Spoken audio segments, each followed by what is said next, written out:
much are they? I'll buy 200.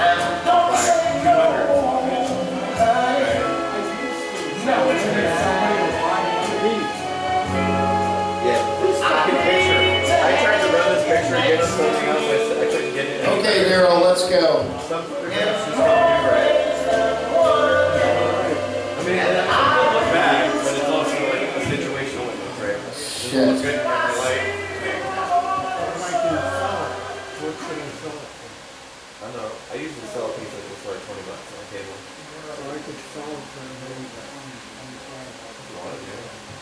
Thank you, everyone. It's great to be here and see all these terrific people. I'm so glad so many of you came out in the summer on this hot evening to join us for the most highly regarded open mic. Oh, nobody's here. So, I will now begin to read poems from a book I wrote many years ago. And I'm not going to read them off of paper. I'm going to read them off of my iPad. And whenever I go to the Civic Media Center for the poetry reading, and I watch poets read off of their iPads and their iPhones, I want to shit my balls. You should memorize it. Who said that? Who's a motherfucker? Is that who I think it is? What a weirdo. Hey man, I'm glad you're here. Thanks for coming. Thanks. Grab a seat, get a drink. Oh yeah? We're only just beginning. You don't know who that is. Don't worry about that guy. He's fine. I saw tape around there. So as I was saying, I actually love the Civic Media Center. I almost, to some extent, co-founded the Civic Media Center poetry reading. I didn't really, but I like to say I did. Jimmy Neal Fishhawk, you know, back in the day, big deal. It's one of the longest running open mic poetry readings in the history of the United States of America. That's actually true. The other thing I love about the CMC poetry reading is it's a supportive community for you to get, hey, no talking, sir. It's a supportive community for you to get on stage and do whatever it is you do. Even my poems were welcomed back in the day. No longer, because you know how times have changed. Everything upsets everybody. But so I'm going to read a couple poems from a book I wrote called Barf Meets Turd. And if you want to know where to get a copy of this, I will give you the link and you can read it for free. And I'm mostly going to do it to Tapeworm because nobody else gives a shit. And also, how about it for Daryl? Give him a round of applause. Daryl will be serving drinks to you. I have not had a tumor yet, Tom. Well, that's good. Even my dog has a tumor, and yet you have somehow managed to avoid tumors. At your age? Whereas I am a tumor. I am a tumor manifest as a man. Yes, I'm just a man. I say to you, a man. Just kidding. All right. And Daryl, please pour some cocktail for me as well. I get free cocktails to do this shit, ladies and gentlemen. You pour whatever you can fit in a glass. Okay? Pour it and I'll drink it. All right, here we go. If you got a tall boy, I can stick my dick in. Jesus Christ, the heckles. Wait through the small one. Okay, here we go. I'm going to read that. Listen, this show is going to happen. Okay? However it goes. If you talk over it, fine. All right? If you don't listen to what I have to say or any of the artists, good luck. It's not going to be pretty. All right? This show is going to happen, and it's going to happen the way it's happened for the last 39 years. And you better not fuck with me. Thank you. I know I'm so threatening in my, that I gained a lot of weight. Old age. Yes. All right, here we go. I'd like to read my poem now. Shh. By the way, the sound is terrible. I did the sound tonight. I'm a Kennedy Center Award nominee for sound design. Right? Fuck. So what the hell's going on with the Kennedy Center? Okay. Once upon a time, a small baby deer wandered out into the road and stood in the middle, looking at the approaching truck.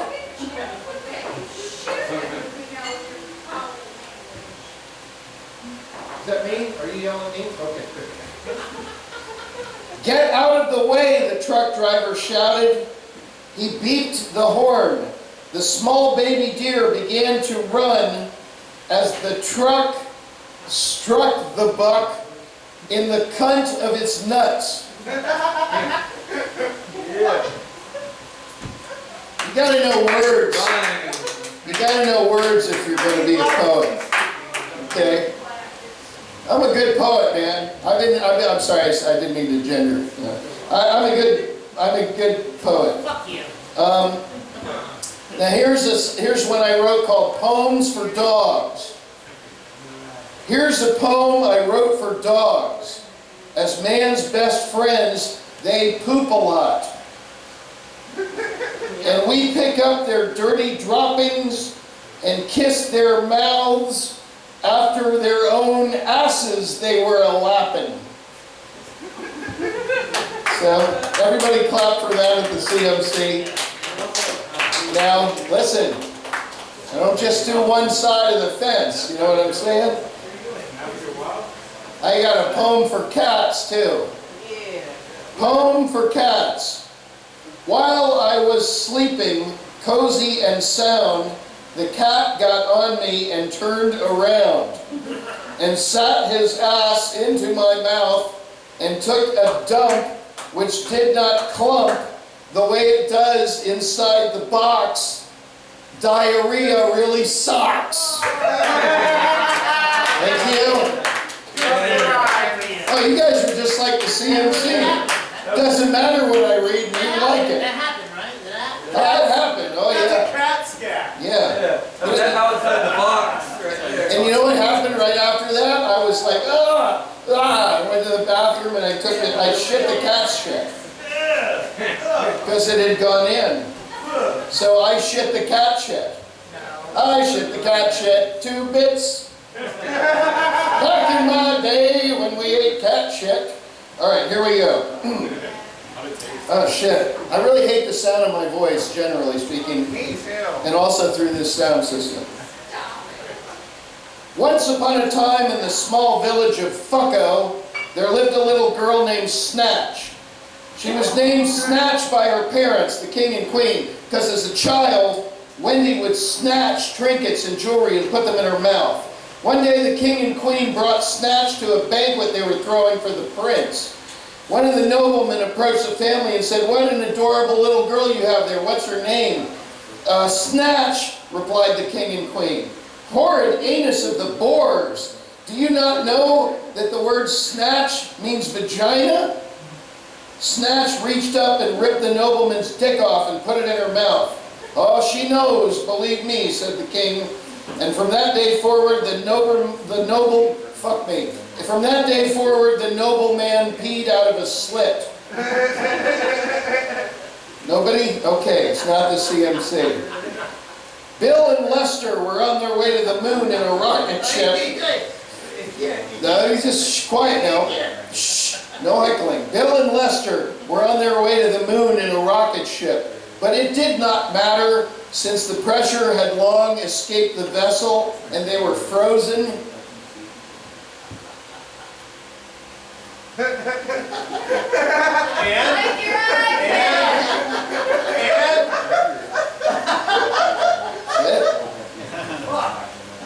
No talking, ma'am. Reset the Wi-Fi. A former comedian who became a police officer arrested an ornery kumquat. After cuffing the fruit, he said, "Kumquatly."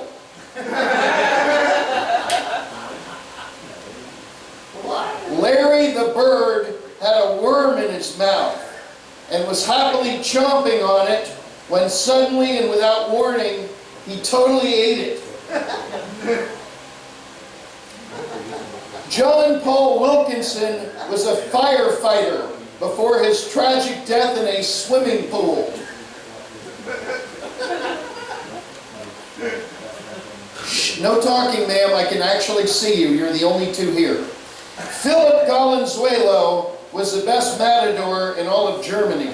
He proudly waved his red cape around, regarding his audience with aplomb and other fancy words. And then he turned to face the gate and what lay behind it, the most ferocious bull in the history of Germany. The gate opened and out came Bertolt Brecht. Filippo stabbed the shit out of him with his sword, and the audience found the action self-revealing and avant-garde. "Bull!" shouted Filippo, and then he shouted, "Shit!" And then he was carried away to the gods by a deus machina because I could not think of a better ending. Now, are you just going to drone? Shh. Hey, man, are you just going to drone over all my good? This is my best stuff. Can't you quiet or you know? She's fucking everything, and I hear everything you say.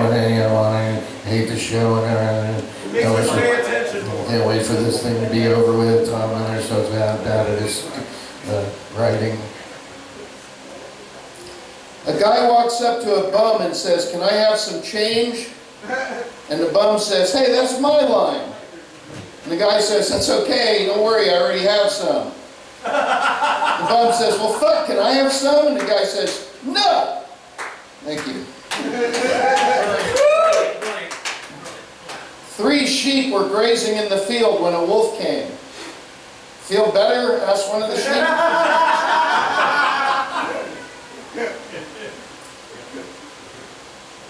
Coffee Fred meets Voltaire. Coffee Fred took a seat in Maud's coffee shop and began to drink. A few minutes later, he got another cup of coffee, and he drank that. And then he got up and drank yet another cup of coffee, and then he drank another cup of coffee, and then he got another one and drank that. This went on all day. Voltaire drank like 40 cups of coffee a day, Coffee Fred said. Hey, I want to know what he knows. A couple hours later, when the ambulance came to pick up the body, he knew. That's not a very good poem. It's a fantastic. No, it's pretty specific. I'm going to continue reading now because it's irritating me and you together. This is called The Misogynist. Angie and Carlos sat down at Maud's Cafe for their first date. "So," said Carlos, "what are you having?" "Are you buying?" asked Angie. "Well, we didn't really say, did we? I guess I'll buy since I'm the man." "Oh, I can't buy because I'm the woman?" Angie asked indignantly. "Do you want to buy?" "No," she said, "I don't have any money." "Well, then I'll buy." "Fuck you, you misogynist," she said. And Angie turned to leave, tripped over a dead body, and fell mouth first on a dildo. It's not a good ending. I'm sorry. All right. The Friendly Wasp. One day a friendly wasp landed on my arm and offered me a cupcake. It was delicious, but filled with venom, and I died. Now I would like to read Farmer Stan and the Chicken Incident, one of my most famous writings. One day, Jesus Christ, people even read this. One day Farmer Stan was out tending to the chickens when one bolted out of the roost and started running around the yard.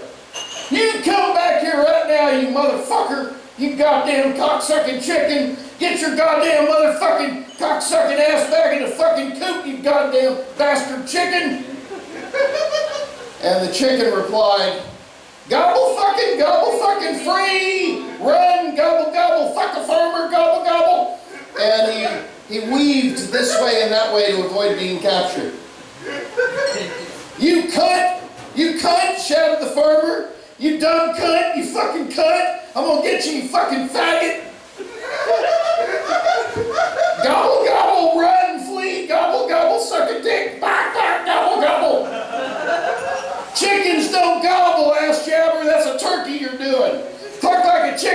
motherfucker. You better get your ass back in the coop, or the goddamn curse the living shit out of you.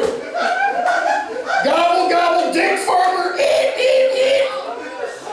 Eat, eat. What the fuck is that, man? You're doing a monkey. If you don't cut that shit out, I'm gonna eat you, bitch. I'm gonna eat your chicken pussy. I'm gonna get you, cock nugget. And the farmer ran and ran and ran and ran. And he never did catch that son of a bitchin' motherfucking cock-sucking, dick-licking, cut faggot, titty-slapping, goddamn bastard, shit-splitting chicken.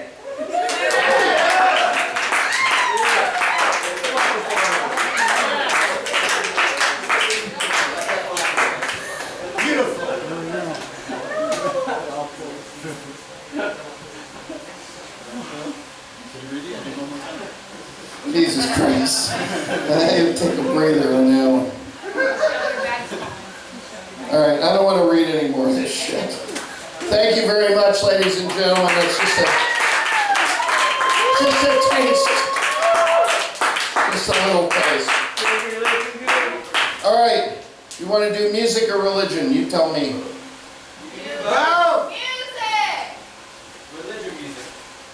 Alright, here's what we're going to do. We're going to do music and religion. Thank you. But we are going to begin. I got to check the time, so I got to do this right. We're going to begin, ladies and gentlemen, with songs about serial killers. Please welcome to the stage Tapeworm.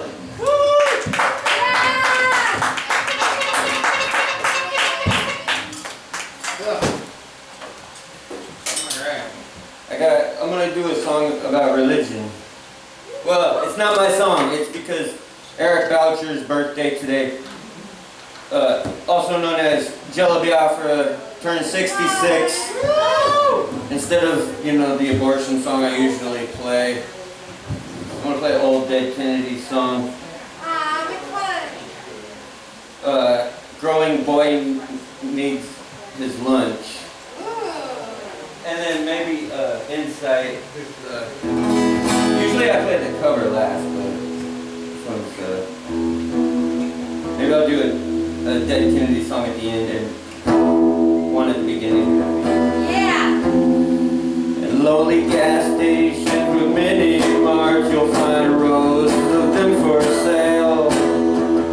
Liquor-filled statues of Elvis Presley screw his head off and breathe like a vampire.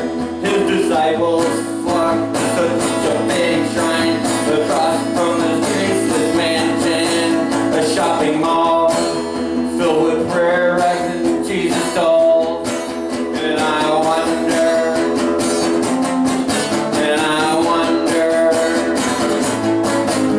will Elvis take the place of Jesus in 1,000 years? Religious wars, fascist laws, bloodshed worldwide over what's left of his myth. Growing boy needs his lunch. A growing boy needs his lunch. When those pesticides get banned, we're safe up north. We'll just sell them to those other countries. Soon there's lots of exotic deformed babies somehow. That's not our fault. Just dip them in glaze and paint them orange and green for those Arizona roadside stands to sell alongside plastered pearls and bird baths. And I wonder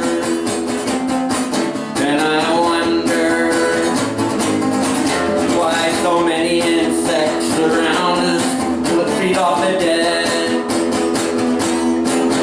Death squad, starvation, foreign aid, just leave it to the magic of the marketplace. A growing boy needs his lunch. A growing boy needs his lunch. That's only half of it, but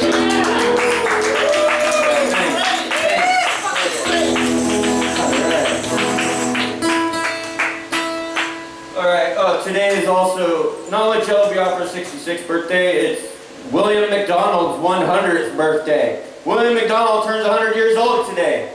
How about that?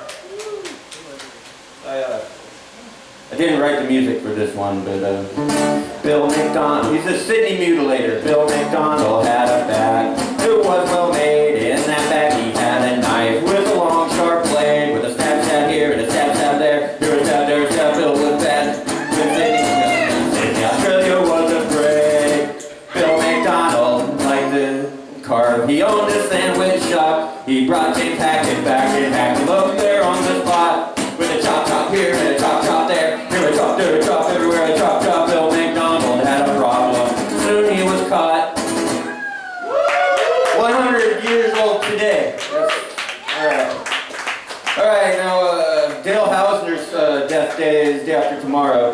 Check it out. So this guy was a sniper around Phoenix, Arizona. And then when he got arrested, check this out. He killed himself by swallowing antidepressants. He saved up his antidepressants and then killed himself with them. Like, that's fucking, I don't know what that is. It's pretty crazy, right? Ironic. Fuck. That's the cure for depression, suicide. Antidepressants, if you take enough of them, they'll work. Alright, anyway, Dale Hausner, suicide day, 11 years ago, day after tomorrow.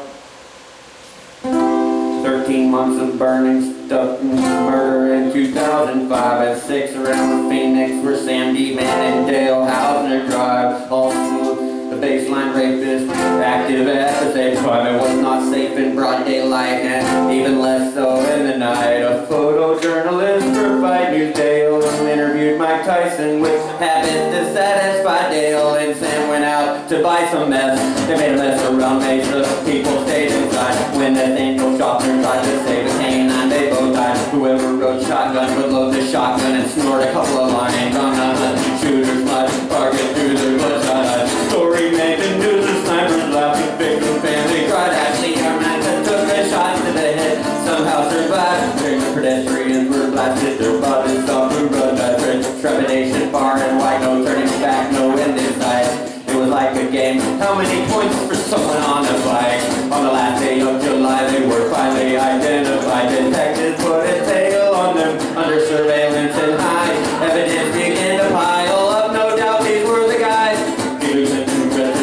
D-Man commuted suicide with a nice try, but didn't quite atone for his 88 crime. Passes for the baseline rapist who by this time had murdered 9. The BPD could have solved the case long before they fell behind. Hard to comprehend incompetence, such a high price. Damn. With key DNA evidence, lazy cops fail to analyze. It's hard to comprehend incompetence, could have such a high price. Damn it, I fucked that one all up, so whatever. Alright, thanks. Gertrude Benazowski's death day yesterday. She died 34 years ago yesterday of lung cancer. She was a terrible babysitter. There's 2 movies based on her, how she had the neighborhood kids and her kids beat this girl, Sylvia, to death while they were supposed to be taking care of her. Yeah! Do your job! Right? Right? And they fired me. What the fuck? The summer of 1965 in Indianapolis, Indiana, Gertrude Benazowski took top Tabernacle part of the irony, continued regularly and with a Main Street. 7 kids disciplined violently, struggling financially, agreed to babysitting. Sylvia was 16, Jenny was 15. Her parents apparently left with a traveling circus and left them behind. Didn't seem fair, they barely knew Gertrude. They left her with a responsibility for $20 a week for the upkeep. Suddenly they found his lost home, so unfriendly. Be for nothing, Gertrude encouraging her children to join in torment. He knew it with only food that took her eating. There wasn't much to eat anyway, bread for breakfast, malnourishing, nothing for lunch and dinner was getting. Gertrude got the neighborhood teenage boys that joined in, practicing 2-to-1, Sylvia thrown against the concrete. When she got hurt, they said she was pretending. Her daughter, Paul, broke her hand, well, he didn't dig her. To blame her, well, he didn't agree. After that, attacked her with a plastic casket. Gertrude laughing maniacally, seriously beat her silly, calling her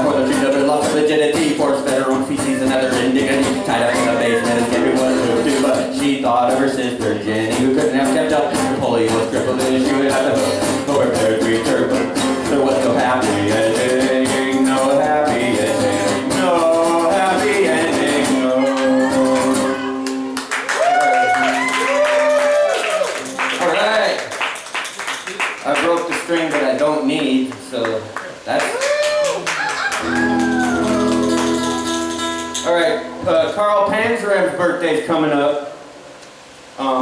Also, his last victim, Karl Warnk, who he killed in prison,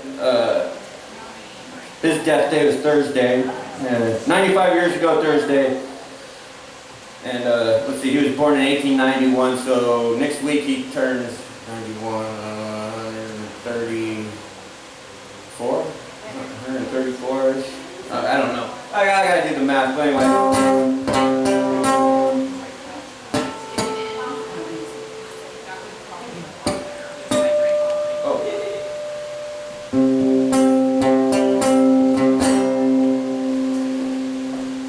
On his execution day, he told the priest to go away. They're hypocritical with what for true. He believed in nothing aside from killing, daydreaming of annihilating a whole town in one foul swoop. Born in 1891, he ran away when he was young, wound up in a Minnesota reform school, where they teach him all about Jesus. They beat the devil out of him. He learned to be devoutly cruel. So to get to discipline, it was no use to resist him. He learned that brute force was the golden rule. Ordered to scrub the dishes, so he pisses and beverages. Here, officer, I made this one just for you. And when he burned the warehouse down, it cost the church $100,000. Insurance rate shot through the roof. When touching at the bar, he thought, why not join the army? Court martial put on a tank and cruise. A few years breaking rocks under the Kansas Country hot summer. The whole time the hatred inside him grew. It was 1920 when he burglarized William's house, getting $40,000 worth of jewels. So hired to fix the yacht he bought, rewinded, dimes, and robbed and shot. He sunk their bodies and counted the loot. In prison again, this time in Salem, Oregon. Their crime was burglary. They paid him black and blue. He escaped. He arrived in New York. He joined the Union and signed on board a giant tanker, then jumped ship in Peru. Murdered a 12-year-old boy while working for the St. Clair Oil Company. He didn't drop a clue. Hired locals to hunt crocodiles, though the crocs were not the target. Carl shot all 6 recruits. Sunk their bodies in the water. They were gone, that solved the problem. Things crocs took the time to chew. Make a boy named Henry's brains come out his ear. They quickly sailed away. The year was 1922. Still he wasn't finished. The facility prison foreman picked my brain back out in the laundry room. On his execution day, he told the priest to go away. They're hypocritical with what for food. On the scaffold, he said, hurry up, you bastard. Use his last words, glad to go with the chance to be rude. He believed in nothing aside from killing, daydreaming of annihilating the whole town in one foul swoop.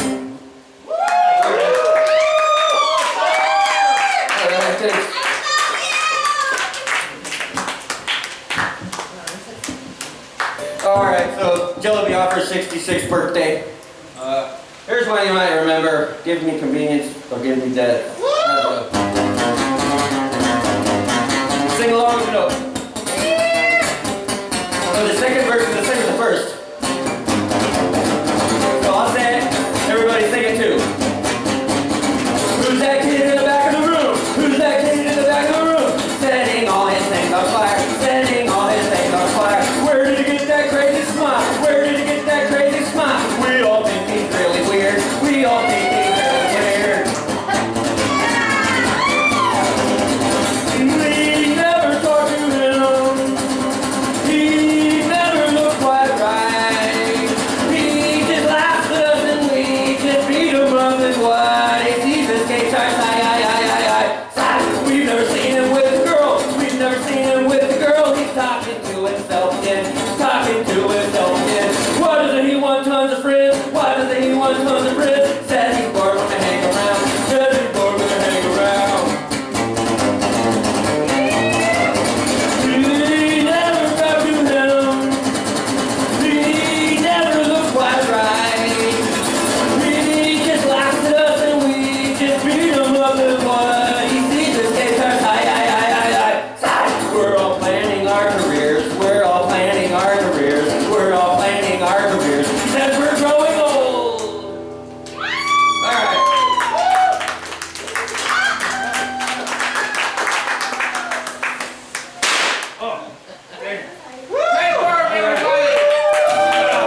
enough.